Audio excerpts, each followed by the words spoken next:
আসসালামু আলাইকুম রহমতুল্লাহ। প্রিয় শিক্ষার্থী বন্ধুরা, ইজি অ্যাকাউন্টিং এর আজকের ক্লাসে তোমাদের স্বাগতম। আজকে আমরা বিবিএ অনার্স সেকেন্ড ইয়ারের অ্যাকাউন্টিং ডিপার্টমেন্ট এবং ফাইন্যান্স ডিপার্টমেন্ট এবং বিবিএ অনার্স থার্ড ইয়ারের ম্যানেজমেন্ট ডিপার্টমেন্ট এবং মার্কেটিং ডিপার্টমেন্টের একটি common subject taxation in Bangladesh নিয়ে আলোচনা করব, বা বাংলাদেশের কর ব্যবস্থা নিয়ে আলোচনা করব। তো বাংলাদেশের কর ব্যবস্থা এই সাবজেক্টটি আমরা ধারাবাহিকভাবে আমাদের ক্লাসগুলোর মাধ্যমে তোমাদেরকে সম্পূর্ণ করে দেওয়ার একটি সিদ্ধান্ত নিয়েছি ইনশাআল্লাহ। আমাদের ক্লাসগুলো যদি তোমাদের ভালো লাগে, তোমরা অবশ্যই আমাদেরকে কমেন্ট বক্সে জানাবা, তাহলে আমরা উৎসাহিত হব। তো এই ক্লাসগুলো আমরা শেষ করার যে উদ্যোগটা নিয়েছি সেটা সমাপ্ত করতে পারবো ইনশাআল্লাহ। তো তোমরা যারা আমার চ্যানেলটিতে আজকে প্রথম নতুন দেখতেছো, তারা অবশ্যই আমার চ্যানেলটি সাবস্ক্রাইব করবা, এবং যারা অলরেডি সাবস্ক্রাইব করে ফেলেছো তোমাদেরকে অভিনন্দন আমাদের সাথে থাকার জন্য। এই চ্যানেলের পাশাপাশি ফেসবুকে আমাদের একটি পেজ রয়েছে ইজি অ্যাকাউন্টিং নামে। তোমরা চাইলে আমাদের সেই পেজের সাথে যুক্ত থাকতে পারো। আমাদের পেজে লাইক দিয়ে আমাদের পেজের কন্টেন্টগুলো তোমরা শেয়ার করে তোমাদের বন্ধুদের সাথে শেয়ার করে তাদেরও উপকৃত করতে পারো। তো আজকে আমরা এই ট্যাক্সেশন ইন বাংলাদেশের মৌলিক বিষয়গুলো নিয়ে আলোচনা করব। আমরা ট্যাক্সেশন ইন বাংলাদেশে সাধারণত 4 ধরনের কর নির্ধারণ করে থাকি, বা 4 ধরনের কর নির্ধারণ পদ্ধতি আমরা শিখে থাকি। 1 নম্বরে হচ্ছে একক ব্যক্তির কর নির্ধারণ, 2 নম্বরে হচ্ছে অংশীদারি ফার্মের কর নির্ধারণ, 3 নম্বরে হচ্ছে কোম্পানির কর নির্ধারণ, এবং 4 নম্বরে হচ্ছে মূল্য সংযোজন কর নির্ধারণ। তো আজকে আমরা মূলত একক ব্যক্তির কর নির্ধারণ নিয়ে আলোচনা করব, কারণ এই একক ব্যক্তির কর নির্ধারণ থেকেই আমাদের অনেকগুলো মার্কসের ম্যাথ আসে। প্রায় আমরা যদি অ্যাপ্রক্সিমেটলি বলতে পারি, প্রায় 30-35 মার্কসের ম্যাথ এখান থেকে আসে, একক ব্যক্তির কর নির্ধারণ থেকে। তো এটা বুঝতে পারতেছো, খুবই গুরুত্বপূর্ণ। তো একক ব্যক্তির কর নির্ধারণ যদি আমরা করতে যাই, তাহলে একজন ব্যক্তির আয়ের খাতগুলো আমাদের জানতে হবে। তো একজন ব্যক্তির একটি কর বৎসে বা একটি আয় বৎসে তার বিভিন্ন খাত থেকে আয় করে থাকে। যতগুলো খাত থেকে ব্যক্তি আয় করে, তার মধ্যে সবচেয়ে গুরুত্বপূর্ণ যে খাতটা, সেটাই হচ্ছে বেতন খাতে আয়। মানে আজকে আমরা বেতন খাতের আয় নিয়ে আলোচনা করব। এই বেতন খাতের আয়ের ধারা হচ্ছে আয়কর আইনে 21 নম্বর ধারা। তো বেতন খাতে, অর্থাৎ একজন ব্যক্তি যদি চাকরি করে, সেই চাকরি থেকে যে পারিশ্রমিকটা পায় তাকে বেতন বলে। সেই বেতন খাত থেকে কত টাকা আয় করতেছে, সেটা কতটুকু করযোগ্য আয়, সেটাই মূলত আজকে আমরা নির্ণয় করব। তো যেহেতু আজকে আমরা এটার উপর প্রাথমিক ক্লাস নিচ্ছি এবং কিছু রুলস আলোচনা করব, কিছু নিয়ম আলোচনা করব, তো তোমরা যদি এই ক্লাসটা মনোযোগ দিয়ে দেখো, তাহলে অবশ্যই তোমাদের এই বেতন খাতে আয় নির্ধারণটা তোমাদের জন্য খুব সহজ হয়ে যাবে। তারপর আবারও বলতেছি, তোমাদের কেমন লাগলো আমাদের ক্লাসটি অবশ্যই কমেন্ট বক্সে জানাবা। তো চলো আমরা প্রথমে বেতন খাতের আয়ের যে আয় নির্ধারণ প্রক্রিয়াটা বা পদ্ধতিটা, সেটা আমরা একটু দেখে আসি। একজন ব্যক্তি যতগুলো খাত থেকে আয় করে থাকে, তার মধ্যে অন্যতম প্রধান গুরুত্বপূর্ণ খাত হচ্ছে বেতন খাত। এছাড়াও আরো অনেকগুলো খাত আছে, সিকিউরিটি সুদ খাতের আয়, গৃহ সম্পত্তি খাতে আয়, কৃষি খাতে আয়, এবং অন্যান্য অনেকগুলো আরো খাত আছে। তো আমরা ধারাবাহিকভাবে প্রত্যেকটি খাত নিয়ে ইন্ডিভিজুয়াল আলোচনা করব। তো আজকের ক্লাসের পরিধি যেহেতু বেড়ে যাবে, সব খাত নিয়ে আমি আজকে আলোচনা করতে চাই না। আমাদের যে মূল পয়েন্ট বেতন খাতে আয়, সেই বেতন খাতের আয়টাই আজকে মূলত আমি তোমাদের দেখাবো। তো আমি যে চার্টটা এখানে তোমাদের দেখাচ্ছি, বা এই ক্লাসটা যে বইটার উপর ভিত্তি করে আমি তৈরি করেছি, সেটা গ্রন্থকুটির প্রকাশনীর ট্যাক্সেশন ইন বাংলাদেশ বই থেকে আমি এই চার্টগুলো নিয়েছি। তোমরা যদি এই চার্টগুলোর একটি প্রিন্টেড কপি পেতে চাও, তাহলে ওই বই থেকে তোমরাও কালেকশন করতে পারো, বা এই বইটা কিনলে তোমরা পেয়ে যাবা প্রিন্টেড কপি। তখন আমাদের ক্লাসগুলো তোমাদের বুঝতে আরো সুবিধা হবে। তো চলো আমরা প্রথমে দেখি বেতন খাতের আয় গণনা। এখানে বেসরকারি চাকরিরত ব্যক্তির বেতন খাতের আয় নির্ণয়কালে যে সমস্ত আয় বেতনের সাথে যুক্ত হয় এবং যে সমস্ত আয় বেতনের সাথে যুক্ত হবে না, তার তালিকা নিম্নে দেওয়া হলো। অর্থাৎ একজন ব্যক্তি যখন কোনো প্রতিষ্ঠানে চাকরি করে, তাকে যে মূল বেতন দেওয়া হয়, বেতনের পাশাপাশি তাকে কিছু আরো আনুষঙ্গিক সুযোগ সুবিধা দেওয়া হয়। তো এই সুযোগ সুবিধাগুলোর মধ্যে সরকার ট্যাক্স নেওয়ার সময় কোন কোন সুযোগ সুবিধার উপর ট্যাক্স নেওয়া হবে, সেগুলোই মূলত আমাদের আয়ের সাথে যুক্ত হবে। আর যেসব সুযোগ সুবিধার উপর সরকার ট্যাক্স নিবে না, সেগুলো মূলত এই আয়ের সাথে যুক্ত হবে না। তো আমাদের এখানে এই লগুলো পরে আমাদের জানতে হবে সরকার কোন সুবিধাটার উপর কিভাবে কর নির্ধারণের জন্য কোন রুলসটা ফলো করে, সেই রুলসটাই আমরা আজকে জানবো। এখানে দেখো লেখা আছে যে ক্রমিক নং বেতন উপাদান কি পরিমাণ অর্থ যুক্ত হবে। কি পরিমাণ অর্থ যুক্ত মানে হচ্ছে এই অর্থটাই মূলত ট্যাক্সের ধরার সময় বা ট্যাক্স ধার্য করার সময় এই আয়টাই মূলত বিবেচনা করা হবে। আর যেটা সরকার ট্যাক্স নিবে না, যেটা ছাড় দিবে, সেই ছাড়টা এখানে আসবে না। তো এখানে কি পরিমাণ অর্থ যুক্ত হবে সেটা নিয়ে মূলত আমরা আলোচনা করব। তো প্রথম ক্রমিক নাম্বারে বেতন উপাদানে আছে মূল বেতন। একজন কর্মচারী যে বেসিক যে বেতনে চাকরিতে জয়েন করে সেটাই হচ্ছে মূলত মূল বেতন। এই মূল বেতনটি সম্পূর্ণ অর্থই যোগ হবে, মানে সম্পূর্ণ অর্থই আমাদের আয় হিসাবে গণনা করতে হবে। 2 নম্বরে আছে মহার্ঘ ভাতা। মহার্ঘ ভাতা হচ্ছে কোনো দেশে কোনো সংকটকালীন অবস্থায় যদি প্রতিষ্ঠান তার কর্মচারীদেরকে কোনো ভাতা প্রদান করে থাকে ওই সংকটটা নিরসনের জন্য, তাহলে ওটাকে মহার্ঘ ভাতা বলা হয়। এই মহার্ঘ ভাতাটাও সম্পূর্ণ অংশ যোগ হবে বা মোট আয়ের সাথে যোগ হবে। বোনাস সেটাও সম্পূর্ণ অংশে যোগ হবে। ফিস এবং কমিশন সেটাও সম্পূর্ণ টাকা যোগ করতে হবে। ক্ষতিপূরণ সম্পূর্ণ টাকা যোগ করতে হবে। ক্ষতিপূরণ মানে কোনো কর্মচারীকে যদি প্রতিষ্ঠান ক্ষতিপূরণ দিয়ে থাকে সেটাও সম্পূর্ণ করযোগ্য আয় হিসাবে যোগ হবে। অগ্রিম বেতন নিলে সেই অগ্রিম বেতনও সম্পূর্ণ করযোগ্য আয় হিসাবে যুক্ত হবে। তারপর বকেয়া বেতন, যদি বকেয়া বেতন নিয়ে নেয় কেউ, বকেয়া বেতন থাকে, সেই বকেয়া বেতন যদি প্রাপ্ত হয় তবে এক্ষেত্রে নিয়ম হচ্ছে সে যেই সালের বেতন পাচ্ছে সেই সালে যদি এই আয়টাকে বেতনটাকে সে আয় হিসাবে না দেখায় তাহলে চলতি বছরের সাথে যুক্ত হবে। আর যদি সে আগের বছর এটাকে আয় হিসাবে দেখায় তাহলে চলতি বছরের সাথে আর যুক্ত করার দরকার নেই। অবসর ভাতা এখানে কিছুই যোগ হবে না, মনে রাখবা অবসর ভাতা কিছুই যোগ হবে না, এটা সম্পূর্ণ অকর্তার্য। অর্থাৎ অবসর ভাতা যত টাকাই পাও না কেন, একজন কর্মচারী যত টাকায় অবসর ভাতা পায় সরকার এই টাকার উপর কোনো ট্যাক্স নেয় না, সেজন্য এটাকে অকর্তার্য। অর্থাৎ মোট আয়ের সাথে এটা কখনোই যোগ করা যাবে না, এটা অকর্তার্য দিয়ে বাদ দিয়ে দেখিয়ে দিতে হবে। তারপর 9 নাম্বার আছে গ্র্যাচুইটি। গ্র্যাচুইটির 2.5 কোটি টাকা পর্যন্ত অকর্তার্য।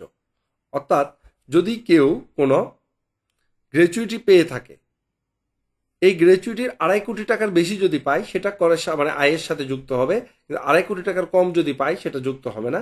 আর সরকারি কর্মচারী যদি হয় তাহলে গ্র্যাচুইটির সম্পূর্ণ টাকায় অকর্তার্য। তারপর আছে বার্ষিক ভিত্তি, এটা সম্পূর্ণ টাকা যোগ হবে। তারপর বেতন ও মজুরির পরিবর্তিতে যদি মুনাফা দেয়, আবার অতিরিক্ত মুনাফাও যদি দেয় সেটাও যোগ হবে, যে কোনো ধরনের মুনাফা যোগ হবে। তারপর আছে আমাদের পাহাড়ি ভাতা, পাহাড়ি ভাতাও যুক্ত হবে। অর্থাৎ কোনো কর্মচারীকে যদি কোনো পাহাড়ের বা প্রত্যন্ত অঞ্চলে যদি ট্রান্সফার করা হয় সেখানে যদি অতিরিক্ত ভাতা দেওয়া হয় সে ভাতাটাও এখানে যুক্ত হবে। তারপর সন্তানদের শিক্ষা ভাতা যদি কোনো কর্মচারী পেয়ে থাকে সেটাও যুক্ত হবে। তোমরা এখানে দেখতে পাচ্ছ কিছু টাকা যুক্ত হচ্ছে আর কিছু টাকা যুক্ত হচ্ছে না। তো এক্ষেত্রে তোমাদের মনে রাখাটা খুব কষ্ট, এই জন্য আমি বলবো তোমরা যেগুলো যুক্ত হবে না সেগুলো মনে রাখো, যেহেতু সংখ্যায় সেগুলো কম। তো বাকিগুলো তোমাদের আর মনে রাখতে হবে না, এগুলো এমনি তোমরা বুঝতে পারবা যে এগুলো কি আমাদের যোগ হবে। আর সবচেয়ে বড় ব্যাপার হচ্ছে আমাদের টেক্সট যদি ভালো করতে হয় তাহলে অবশ্যই অবশ্যই অনেক বেশি অনুশীলন করতে হবে। যত বেশি অনুশীলন করতে পারবা তত তোমরা এই যে আয়করটা খুব ভালোভাবে বুঝতে পারবা।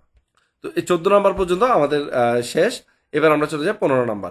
15 নম্বর অনুযায়ী চাকরির শর্ত অনুসারে বাধ্যতামূলকভাবে নিয়োগকর্তার দান, অনুমোদিত ভবিষ্যৎ তহবিলে নিয়োগকর্তার দান, অনুমোদিত বার্ধক্য ভাতা তহবিলে নিয়োগকর্তার দান, অনুমোদিত গ্র্যাচুইটি তহবিলে নিয়োগকর্তার দান, যেই থাকুক না কেন অনুমোদিত সেটা পুরো টাকাটাই এখানে যুক্ত হবে, নিয়োগকর্তার দানটা এখানে যুক্ত হবে। কারণ নিয়োগকর্তা যে দান করে সেই দানটা কিন্তু কর্মচারীর জন্য আয়, তাই এখানে আয়ের সাথে এটা যুক্ত হবে। 6 নম্বর কর্মীর জীবন বীমা পলিসিতে চুক্তিমতো বার্ষিক ভিত্তিতে নিয়োগকর্তার দান, সম্পূর্ণ টাকা যোগ হবে। যদি জীবন বীমায় যদি নিয়োগকর্তা টাকা দেয় তাহলে সেটাও যোগ হবে। 17 নম্বরে আপ্যায়ন ভাতা, অফিস চলাকালীন সময়ে প্রাপ্ত হলে সম্পূর্ণ টাকা অকর্তার্য হবে।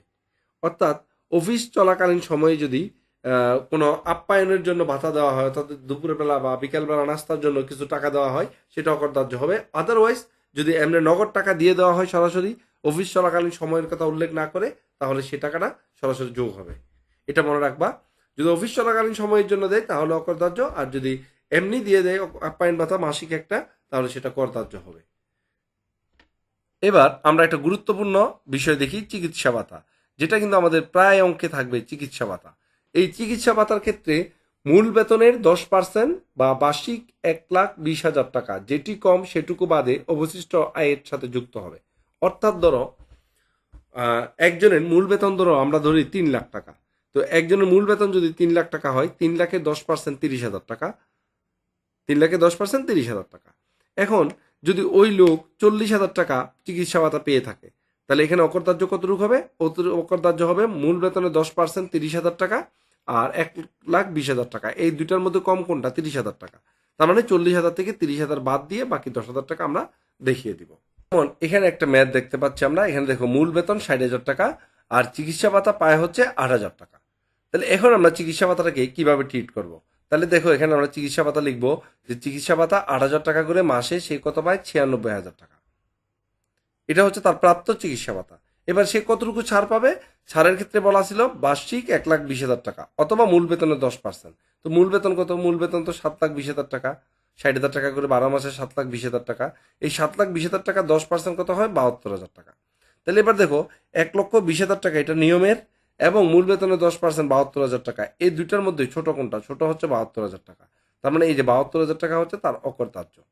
এবার সে এই যে যা পাচ্ছে সেটা যদি 72,000-এর বেশি হয় তাহলে এখানে অবশিষ্ট অংশটুকু আসবে, আর যদি এটা কম হয় তাহলে এখানে কিছু আর আসবে না। তো যেহেতু এখানে 96,000 টাকাটা বড়, 72,000 টাকা ছোট, তাহলে এটা বিয়োগ করে 24,000 টাকা আসছে। যদি উপরে যদি থাকতো 60,000 টাকা, সাপোজ খেয়াল করলাম এখানে সে 60,000 টাকা পাইতো, তাহলে এখানে কিন্তু আমরা কিছুই দেখাইতাম না, এখানে আর আসতো না। কারণ 60,000 টাকা যদি সে পেয়ে থাকে তাহলে সে তো সার পাচ্ছে 72,000 টাকা, 60,000 টাকা তো তার সারের চেয়ে আরো বেশি, এই জন্য এটা আর আসবে না। তো আশা করি তোমরা চিকিৎসা ভাতার ব্যাপারটা বুঝতে পারছো। এরপর 19 নম্বরে আমরা শিখব ভ্রমণ ভাতা। এই ভ্রমণ ভাতার ক্ষেত্রে নিয়ম হচ্ছে প্রকৃত খরচ বাদে অবশিষ্ট অর্থ যোগ হবে। অর্থাৎ কেউ যদি কোনো প্রতিষ্ঠান থেকে ভ্রমণ ভাতা পেয়ে থাকে, সে আসার পরে যে বাউচারটা দিবে, সে বাউচার অনুযায়ী যত টাকা খরচ হবে সেই খরচটা বাদ দিয়ে যদি অবশিষ্ট কিছু টাকা থাকে সেটা যোগ করতে হবে, আর না হয় যোগ করার দরকার নেই। এটা হচ্ছে ভ্রমণ ভাতার নিয়ম। বিশেষ ভাতা বা বিশেষ ভ্রমণ ভাতা সম্পূর্ণ অফিসের কাজে প্রদত্ত হলে সম্পূর্ণ খরচ না হলেও এর কিছুই বেতনের সাথে যোগ হবে না, বিশেষ ভাতা যদি থাকে। এরপর আমরা আরেকটি গুরুত্বপূর্ণ টপিক দেখব, এটা হচ্ছে নগদ বাড়ি ভাড়া ভাতা। অর্থাৎ কেউ যদি নগদে বাড়ি ভাড়া ভাতা পেয়ে থাকে, নগদ টাকায় যদি বাড়ি ভাড়া ভাতা পেয়ে থাকে, অর্থাৎ কেউ যদি কোনো প্রতিষ্ঠানে জব করে সেখান থেকে যদি সে প্রতি মাসে একটা বাড়ি ভাড়া ভাতা পায়, ধরো 20,000 টাকা বা 30,000 টাকা নগদে বাড়ি ভাড়া ভাতা পায়, তাহলে সেই বাড়ি ভাড়া ভাতাটা কিভাবে আমরা বেতন সাথে যুক্ত করব বা আয়ের সাথে যুক্ত করব, তার একটা নিয়ম আছে এখানে। তো নগদ প্রাপ্ত বাড়ি ভাড়া ভাতার ক্ষেত্রে নিয়মটা হচ্ছে মাসিক 25,000 টাকা, তাহলে 12 মাসে কত হয়? 3,00,000 টাকা। অর্থাৎ মাসে 25,000 করে, বছরে 3,00,000 টাকা। অথবা মূল বেতনের 50%, মূল বেতনের 50%, এই দুটির মধ্যে যেটি কম সেটি বাদ যাবে, বাদ গিয়ে বাকি যে টাকাটা থাকবে সেটাই কিন্তু আমাদের কি মোটায় যুক্ত হবে। অনেকটা আমাদের চিকিৎসা ভাতার মতো। চিকিৎসা ভাতা যেটা ছিল 10%, সেটা এখানে 50%। আর যেখানে চিকিৎসা ভাতা ছিল 1,20,000 টাকা, এখানে আছে কত? 3,00,000 টাকা বছরে। তো চলো আমরা দেখে আসি এটার প্রয়োগটা কিভাবে হয়। আমাদের এই অঙ্কটায় লেখা আছে, দেখো যে বাড়ি ভাড়া ভাতা মূল বেতনের 60%। মূল বেতনের কত পার্সেন্ট? মূল বেতনের 60% বাড়ি ভাড়া ভাতা পায়। তো বাড়ি ভাড়া ভাতা কত পায়? বাড়ি ভাড়া ভাতা পায় হচ্ছে এই যে বাড়ি ভাড়া ভাতা মূল বেতনের 60%, 7,20,000 টাকা মূল বেতন, 7,20,000 টাকা। এই 7,20,000 টাকার 60% বাড়ি ভাড়া ভাতা পাচ্ছে 4,32,000 টাকা। তাহলে তার প্রাপ্ত বাড়ি ভাড়া ভাতা হচ্ছে 4,32,000 টাকা। আর আমাদের ছাড় হচ্ছে মূল বেতনের 50% আর বার্ষিক 3,00,000 টাকা, এটা মনে রাখবা। তো আমরা লিখলাম অকরদার্যের সীমা। কত টাকা অকরদার্য হবে? মাসিক 25,000 টাকা হিসেবে বার্ষিক 3,00,000 টাকা। আর মূল বেতনের 50%, তার মানে 7,20,000 টাকার 50%, এটা নিয়ম 3,60,000 টাকা। তাহলে 3,00,000 টাকা আর 3,60,000 টাকার মধ্যে কোনটা ছোট? অবশ্যই 3,00,000 টাকা ছোট। এই 3,00,000 টাকাটা এখানে বাদ যাবে। বাদ যাওয়ার পরে এবার বাকি যে টাকাটা থাকবে 4,32,000 থেকে 3,00,000 টাকা বাদ দিয়ে বাকি 1,32,000 টাকা এখানে বাইরে বা বসে যাবে, মোটা এর সাথে যুক্ত হয়ে যাবে। যদি এই অ্যামাউন্টটা 3,00,000 টাকার কম হতো তাহলে কিন্তু এখানে আর আসতো না, তখন এটা আমাদের এখানে নীল হয়ে যেত, অর্থাৎ এখানে আমরা কোনো টাকাই দেখাতাম না। যদি এখানে 2,00,000 টাকা থাকতো তাহলে আমরা পাচ্ছি 2,00,000 টাকা, স্যার 3,00,000 টাকা, তো এখানে কোনো টাকাই আসবে না। তো আশা করি বাড়ি ভাড়া ভাতাটা তোমরা বুঝতে পেরেছো। তো আমাদের 21 নাম্বার গেল, এবার 22 নাম্বারে। 22 নম্বরে যদি তাকে বাসস্থান সুবিধা দেওয়া হয়, অর্থাৎ সরকার বা তার নিয়োগকারী প্রতিষ্ঠান তাকে যদি কোনো ফ্ল্যাট দেয় বা কোনো অ্যাপার্টমেন্ট দেয় বা কোনো কোয়ার্টার দেয়, আমরা যেটাকে কোয়ার্টার বলি, কোয়ার্টার দেয়, তাহলে কি সুবিধা পাবে? তো কোয়ার্টার দিলে এখানে নিয়ম হচ্ছে বার্ষিক মূল্য, অর্থাৎ যেই স্থানে এই কোয়ার্টারটা দেওয়া হয়েছে ওই স্থানে এই কোয়ার্টারটার কত টাকা বার্ষিক ভাড়া আসতে পারে সেটাকে বলা হয় বার্ষিক মূল্য, বা মূল বেতনের 25%। যেটি কম তা বেতনের সাথে যুক্ত হবে। এখানে কোনো অকরদার্যের বিষয় না, কিন্তু মানে বিয়োগ করার কোনো বিষয় না, সরাসরি তুমি দেখবা যে মূল বেতনে 25% করবা, আর যে বার্ষিক মূল্যটা কোয়েশ্চেনে উল্লেখ থাকবে দুটার মধ্যে কম্পেয়ার করে যেটা কম সেটা তুমি বসাই দিবা। যেমন এখানে আমরা একটা এক্সাম্পল দেখি। জনাব সেলিম মূল বেতন 1,80,000 টাকা, নিয়োগকর্তা কর্মীকে সুসজ্জিত বাসা বরাদ্দ দিয়েছে যার পৌর মূল্য মাসিক 6,000 টাকা, যার ভাড়া আছে মাসে কত 6,000 টাকা। এক্ষেত্রে সেলিমের বেতনের সাথে কত টাকা যোগ হবে? তাহলে মূল বেতনের 25%, 1,80,000-এর 25% হচ্ছে 45,000 টাকা, 45,000 টাকা। আর পৌরমূল্য হচ্ছে 6,000 টাকা করে বছরে 72,000 টাকা। তাহলে এই 45,000 এবং 72,000 এই দুইটার মধ্যে কম কোনটা? কম হচ্ছে 45,000 টাকা। এই 45,000 টাকাটাই কিন্তু ওই যে আমাদের আয় বিবরণীর বাইরের কলামে বা মোট আয়ের সাথে আমরা লিখে দিব 45,000 টাকা। তো আশা করি যদি ভাড়ামুক্ত বাসস্থান দেওয়া হয় কর্মচারীকে তাহলে কিভাবে কাজ করতে হবে সেটা তোমরা বুঝতে পারছো। এবার আমরা দেখবো 23 নাম্বার, হ্রাসকৃত ভাড়ায় বা কনসেশন হারে বাসস্থান। এটা কি? এটা হচ্ছে ধরো কোম্পানি থেকে একটা কোয়ার্টার দিবে, কিন্তু কোম্পানি এই কোয়ার্টারের ভাড়া বাবদ একটা নির্দিষ্ট পরিমাণ অ্যামাউন্ট তার কর্মচারীর কাছ থেকে কেটে রাখবে। অর্থাৎ তুমি কোম্পানি থেকে ফ্রি বাসা পাইছো এবং এই বাসা বাবদ ভাড়া বাবদ একটা টাকা কিন্তু কোম্পানি কাটে। আর বাসস্থান সুবিধায় কিন্তু কোনো টাকা কাটে না, শুধু ফ্রিতে বাসাটা দেওয়া হয়েছে। নগদ বাড়ি ভাড়া ভাতায় কোনো বাসা দেওয়া হয়নি বা কোয়ার্টার দেওয়া হয়নি, শুধুমাত্র নগদ টাকা পে করা হয়েছে। তাহলে 3টে স্টেপ তোমাদের মনে রাখতে হবে ভালো করে। এবার আমরা হ্রাসকৃত ভাড়ায় বা কনসেশন হারে বাসস্থান নিয়ে কথা বলবো। এখানে দেখো নিয়ম একই, বার্ষিক মূল্য আগেরটা যেরকম বাসস্থান সুবিধা ছিল সেম, বা মূল বেতনের 25%, এটি থেকে যেটি কম তা হতে প্রদত্ত বা কর্তনকৃত ভাড়া বাদ দেওয়ার পর যা থাকবে বেতনের সাথে যুক্ত হবে।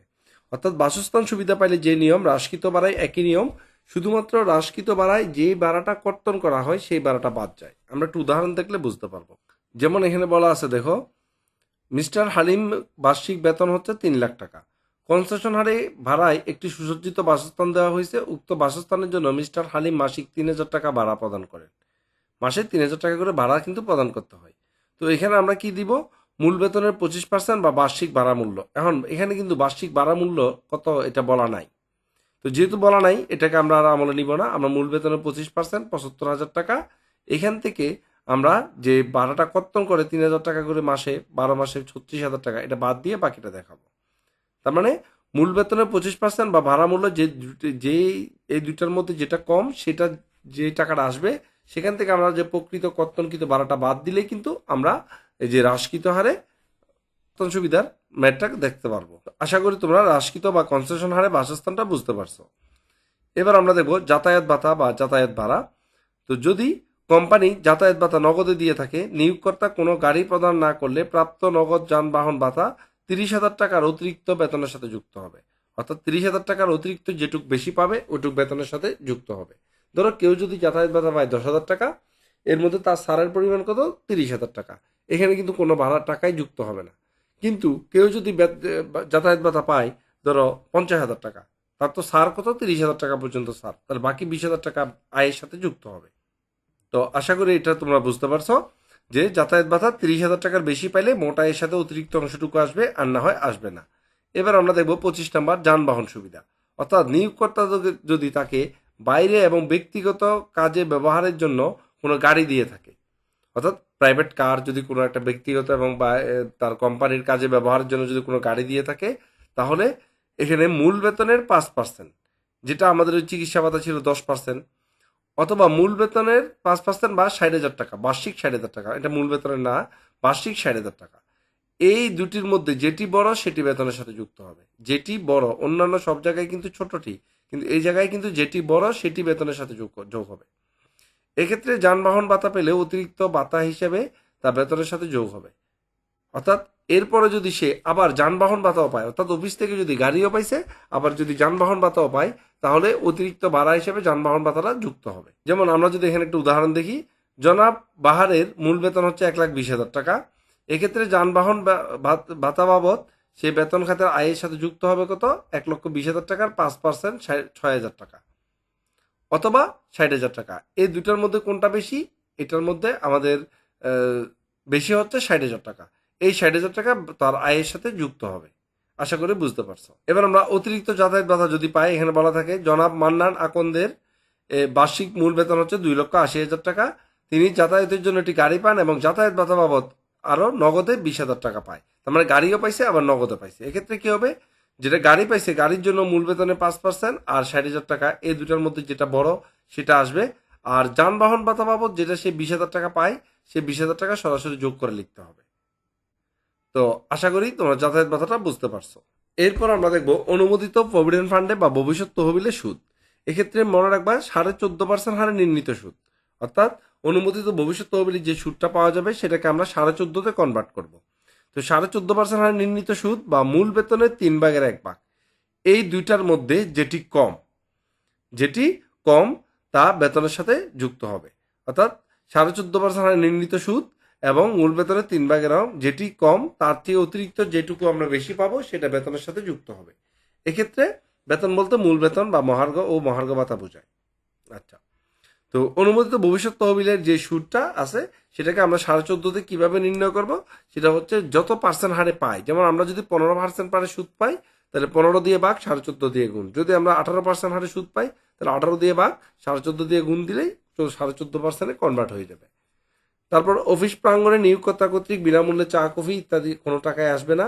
অফিস প্রাঙ্গণে বিনামূল্যে আহারের ব্যবস্থা করলে, যেমন অফিস যদি তাকে দুপুরবেলা লাঞ্চের ব্যবস্থা করে দেয় তাহলে সেটা আসবে না। বিনামূল্যে পোশাক পরিচ্ছদ যদি দেয় সেটাও আসবে না। তারপর বিনামূল্যে চৌকিদার মালি ঝাড়ুদার যদি দেয় সেটাও আসবে না। নিয়োগকর্তা কর্তৃক গৃহবৃত্তের বেতন যদি দেয়, অর্থাৎ আমাদের যারা কর্মচারী আছে গৃহ কর্মচারী তাদের বেতন যদি কোম্পানি দেয় তাহলে সেই টাকাটা আসবে। তো এ হচ্ছে মূলত বেতন খাত থেকে কোন কোন সেক্টর থেকে কিভাবে টাকাটা মোট আয়ে যুক্ত হবে তার একটা লিস্ট। তো এখানে তোমরা যদি এই নিয়মটা একটু মনোযোগ দিয়ে দেখতে পারো এবং একটু মনোযোগ দিয়ে করতে পারো তাহলে খুব সহজেই তোমরা এই ম্যাথগুলো সলভ করতে পারবা। আমরা পরের ক্লাস থেকে এই ম্যাথগুলো সলভ করে দেখাবো। তো তোমরা এই ক্লাসগুলো যদি একটু নোট করে রাখো পরের ক্লাসগুলো খুব সহজেই বুঝবা। তো ধন্যবাদ সবাইকে আমাদের সাথে থাকার জন্য এবং আমাদের ক্লাসগুলো করার জন্য।